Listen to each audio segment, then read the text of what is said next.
Steve Jobs was an inventor, entrepreneur, and arguably the most significant innovator of the 21st century.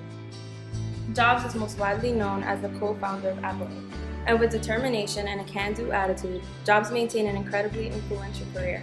Most notably, he served as CEOs of both Apple and Pixar, developed the wildly popular Macintosh computers, and eventually catered to the age of smartphones and handheld technology.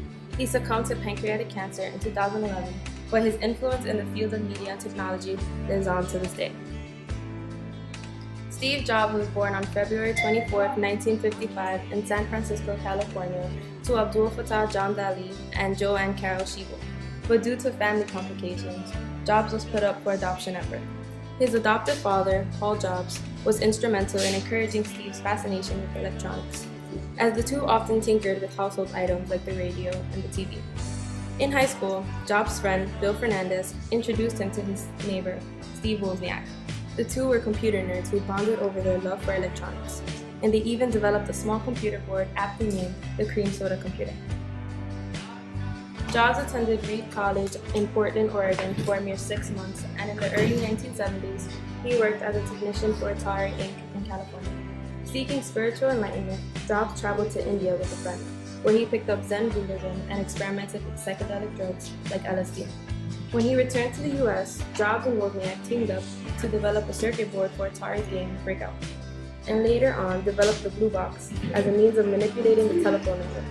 Jobs stated that without these boxes, there would have been no Apple, and in 1976, the two formed the Apple Computer Company.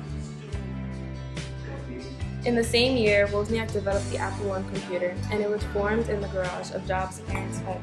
From the late 1970s to the mid-1980s, Jobs recruited brilliant minds to work for the company, created the Apple Lisa computer, and introduced the Macintosh to excited consumers.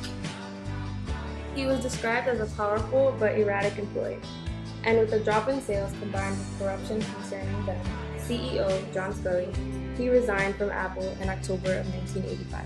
Jobs then founded Next Inc. with the help of investors like Ross Perot, but high prices of the Next workstations and the lack of popularity in its products led to Apple to acquire the company in 1997. From the mid-1980s to the early 2000s, Jobs produced for Pixar, and he was instrumental in the development of popular films like Toy Story, A Bug's Life, Monsters Inc., and more. After the Walt Disney Company purchased Pixar for $7.4 billion in 2006, Jobs became the biggest shareholder, surpassing Disney family member Roy E. Disney. After returning to Apple in 1996, Jobs established himself as a powerful interim CEO. The popular line of iMac computers began with the bulky blue build, and despite its dated appearance, this computer did things that no other before it could do. The wildly popular iPod was released in 2001, establishing Apple as a big name in the music industry. The iPhone was the first of its kind back in 2007, as it offered the functionality of a computer and the portability of a cell phone in one powerful, compact device. By this point, Jobs was the master of keynote speeches, and even the most technologically impaired people knew his name. In August of 2011, he resigned as CEO of Apple following months of being on sick leave. And in October of that year, Jobs died from complications stemming from neuroendocrine pancreatic cancer. Jobs was a very spiritual person, and he based his business model after one of his favorite bands, the Beatles. He mentioned that the four managed to put their differences aside for the sake of each other, and that good business stems from a strong team rather than an individual. Jobs' image was very recognizable. His black turtleneck, Levi's jeans, and New Balance sneakers became his uniform as an innovator.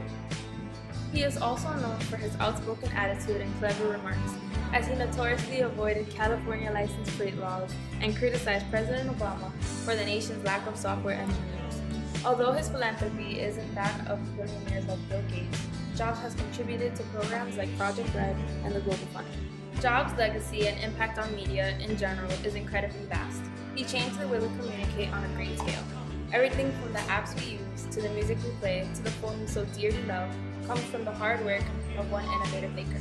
He once stated, "Here's to the crazy ones, the misfits, the rebels, the troublemakers, the round pegs in the square holes, the ones who see things differently.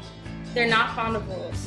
You can quote them, disagree with them, glorify or vilify them, but the only thing you can't do is ignore them because they change things.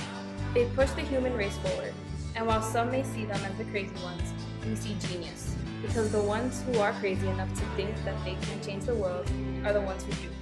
His influence and efforts live on through Apple and the media, and